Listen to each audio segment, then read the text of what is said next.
Hello friends, so I'm back after a long time for you all. I was missing connecting with you all and sharing the information that I have about English, general English, practical English, English for life and English made easy.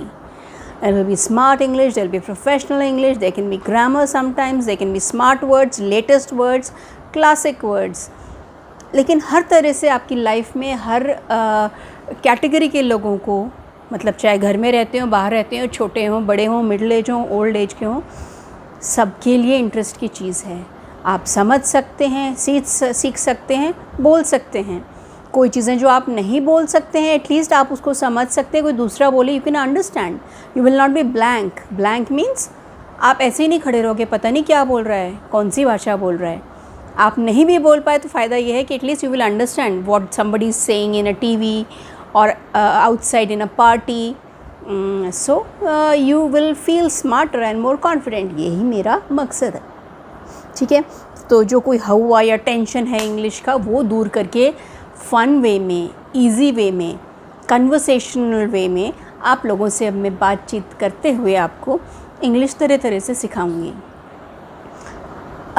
ये मेरा और English के साथ साथ मेरा साथ में मकसद है, साथ में आपकी जो जीके है उसको भी मैं बढ़ाऊंगी. अब उसको बढ़ाने के लिए इंग्लिश में क्या वर्ड होता है? एक तो जीके का क्या फुल फॉर्म होता है पता है? जीके सब लोग बोलते हैं. What is the full form? Do you know? GK is general knowledge. अब what is general and what is knowledge इस इंग्लिश में तो बोल दिया, उसकी मीनिंग पता है हिंदी में क्या होता है?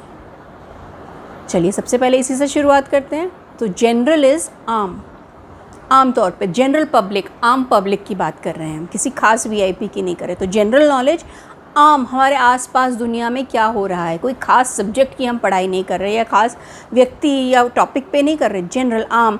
हम इंडस्ट्री की भी बात करेंगे, हॉस्पिटल की भी करेंगे, इलेक्ट्रिसिटी की भी करेंगे, पॉलिटिक्स की भी करेंगे. तो दैट इज़ आम, जो कुछ भी आम हमारी ज़िंदगी में हो रहा है. ठीक है, तो आपको मैं अब बातचीत, कन्वर्सेशन इज़ बातचीत, तो कन्वर्सेशनल वे में पढ़ाऊँगी. पढ़ाना भी नहीं कहना चाहिए. आपकी जो है जीके, इसको बढ़ाने को इंग्लिश में जनरली बोलते हैं इंक्रीज़. बढ़ाने को इंक्रीज़ बोला जाता है, लेकिन यहाँ पे ये वर्ड इंग्लिश में नहीं लगाया जाता है.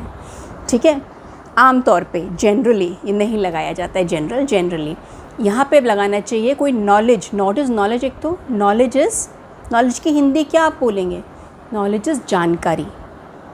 तो आम बातों की जानकारी इज़ जीके, जनरल नॉलेज, उसका शॉर्ट फॉर्म जनरल नॉलेज का जीके. तो जानकारी या ज्ञान इज़ नॉलेज किसी भी चीज़ की. तो जब मैं आपको जीके पढ़ाऊँगी तो आम जानकारी पड़ेगी. इंग्लिश के वर्ड्स और उनके मीनिंग्स बताऊँगी जो आप लाइफ में यूज़ करते हैं, वो इंग्लिश की जानकारी, नॉलेज बढ़ेगी आपकी. That will be English knowledge जो बढ़ेगी आपकी. और इंग्लिश के वर्ड्स देती हूँ आपकी जिसकी नॉलेज बढ़ेगी आपकी. तो इंग्लिश के वर्ड्स जब मैं देती हूँ वो भी लीजिए. आपको पता नहीं लग रहा है, बातों बातों में अभी आपने कई सारे 3-4 चीज़ें मैं आपको बता चुकी हूँ. अभी बाद में हम लिस्ट करेंगे उसको, तो आप देखेंगे कि ये ज़रा सी बातचीत में आपने 3-4 चीज़ें तो मैं ऑलरेडी आपको बता चुकी हूँ. अभी आ रहा है. तो नॉलेज बढ़ाने के लिए हम कहते हैं एनहांस. इंग्लिश में वर्ड लगाया जाता है एनहांस. इंक्रीज़ नहीं लगाते. That is not good English. एकदम लो लेवल की है, जिसको नहीं इतनी आती है वो बोलेगा इंक्रीज़. अदरवाइज़ नॉलेज एनहांस कर रहे हैं, बढ़ाते हैं तो हम उसको कहते हैं नॉलेज एनहांस कर रहे हैं. ठीक है, एनहांस. तो अब ये बहुत अच्छा और भारी भरकम वर्ड है, लेकिन आप आम तौर पे आराम से कर सकते हैं इस तरह से, इजीली सीख के मेरे ख्याल से. तो अब आपकी जीके एनहांस हो रही है और साथ में इंग्लिश के वर्ड्स की नॉलेज. अब इंग्लिश के वर्ड्स की नॉलेज एनहांस हो रही है. ठीक है, इंग्लिश के वर्ड्स की जो जानकारी होती है किसी की भी, इंग्लिश वर्ड नॉलेज, उसके लिए एक और वर्ड होता है. ठीक है, वो भी नोट कीजिए आप. सो हम आपकी इंग्लिश वर्ड नॉलेज नहीं बोलेंगे, आगे से हम बोलेंगे वोकैबुलरी एनहांस करेंगे. प्ले वे मेथड में, खेल में, play way method, this is another term I am telling you of general English which we talk. Play way method और कन्वर्सेशनल मेथड, बातों में या खेलने में. प्ले इज़ खेलना, प्ले खेलते खेलते तरीका जो है उसमें आपकी जीके या इंग्लिश वोकैबुलरी हम एनहांस करेंगे। ये हमारा मकसद है, ये चलता रहेगा, हमारा सफ़र पहले भी चला था, आगे भी चलता रहेगा। Because I enjoy it and lot of you people also enjoy it and I would like जितने लोग जुड़ सकें प्लीज़ जुड़िए और प्लीज़ रिस्पॉन्स देते रहिए मुझे। फ़ोन पे आप देते हैं उससे अच्छा वो तो दीजिए साथ में या कमेंट्स में, सबको दिखेगा। जिनको कॉन्फिडेंस नहीं है लिखने का वो भी करेंगे, तो आपके उस छोटे से प्रयास से लोगों का कॉन्फिडेंस बढ़ेगा। उतना तो आपको करना चाहिए सोसाइटी में रहते हुए एक दूसरे के लिए, है ना। चलिए, तो वोकैबुलरी मिला है। अब वोकैबुलरी का एक छोटा स्मार्ट इनफॉर्मल वर्ड होता है, उसको बोलते हैं वोकैब।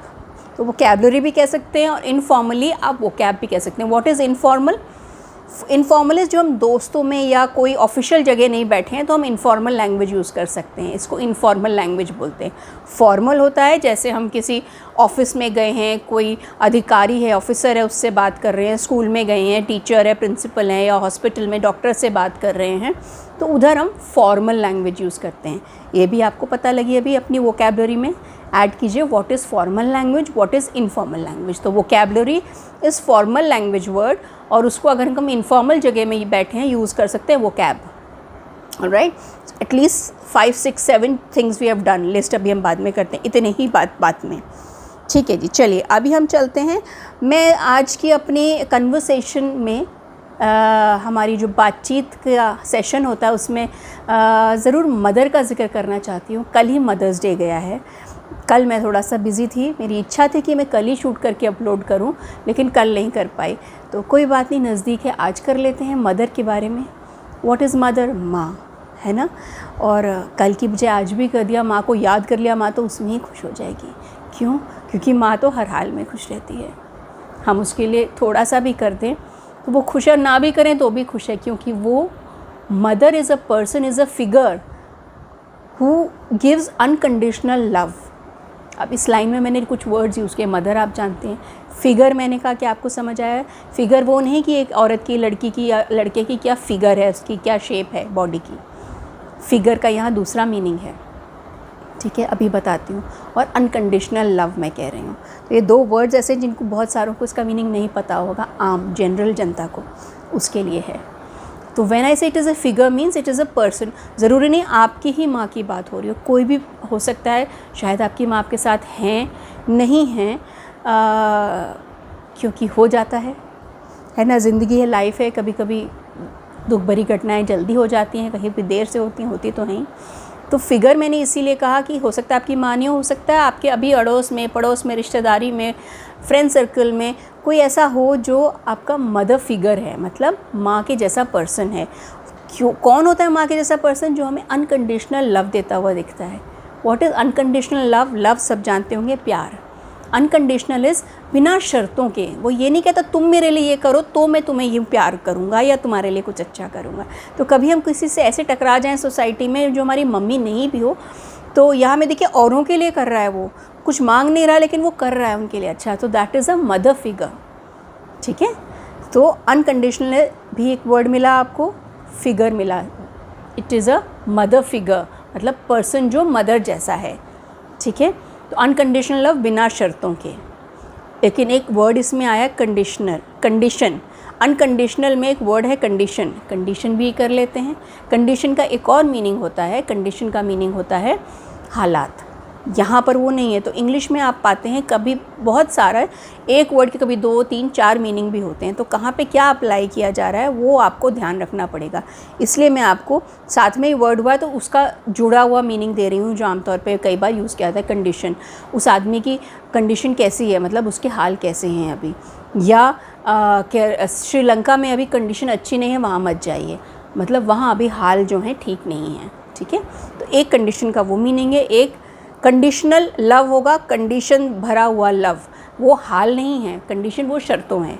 तो एक शर्त होता है कंडीशन का मतलब, जैसे आप कभी देखते होंगे ऐड या उसमें फ्री या सेल में लिखा होता है ये ऑफ़र है, तो नीचे लिखा होता है कंडीशंस अप्लाई, तो वो शर्तें हैं, उसमें हाल अप्लाई नहीं है, उसमें शर्तें, शर्तों के साथ है ये ऑफ़र।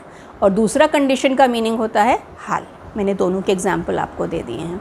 ठीक है, और मैं आपके लिए कौन से वर्ड लेके आई हूँ, काफ़ी सारे कर लिए, अभी लिस्ट करते हैं।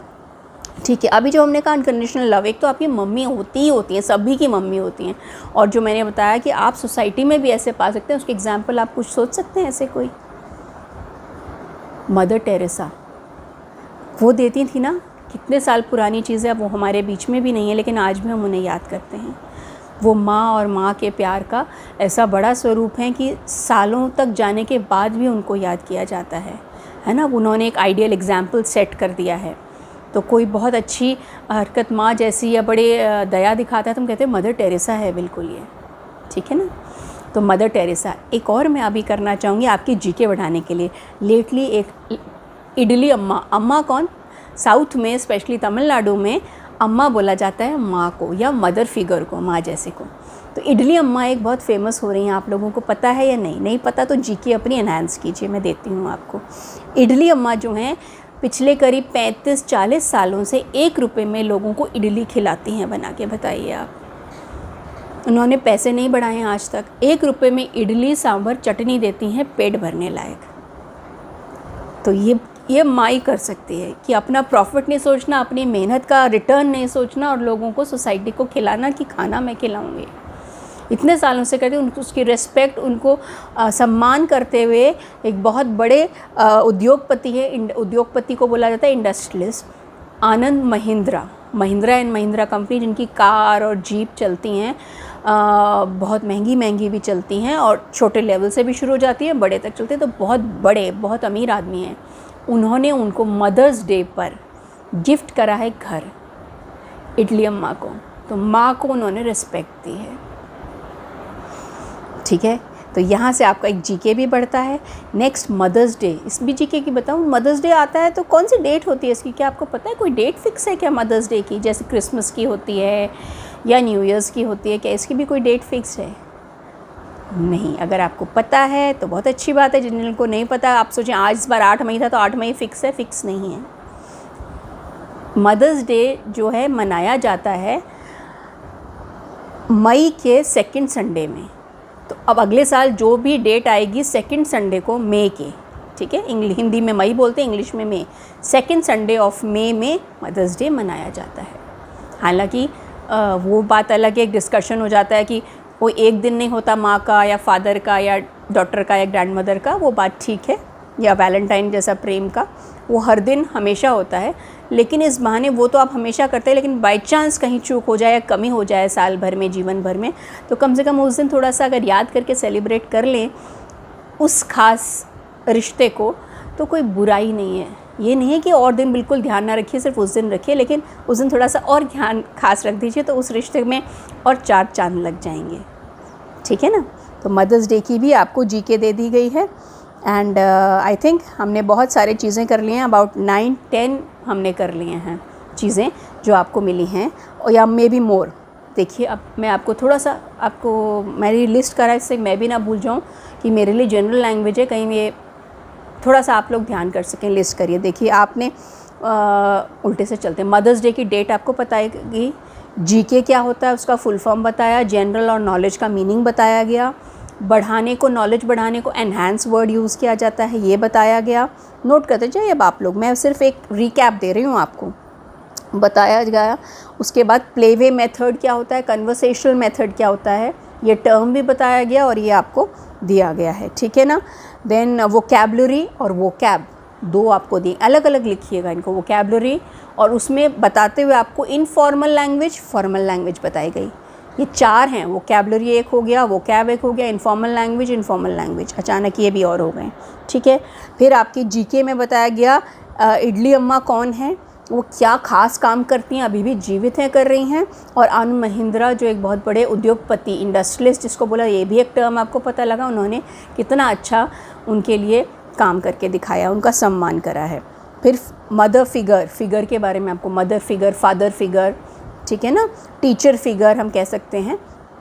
तो उसके जैसा पर्सन कोई है, इंसान है, तो हम उसके लिए फिगर लगा से। कंडीशन के 2 आपको मीनिंग बताए गए हैं इसमें, ठीक है। So these are the things जो हमने आज डिस्कस करी हैं अपने सेशन में। Hopefully it will be useful and interesting. Please keep on giving me your feedback and share the video जिन जिन लोगों को आप चाहते हैं कि उनको फ़ायदा होगा इससे। बिकॉज़ यही हमारा प्रयास है, कोशिश है। Thank you, bye bye, good day.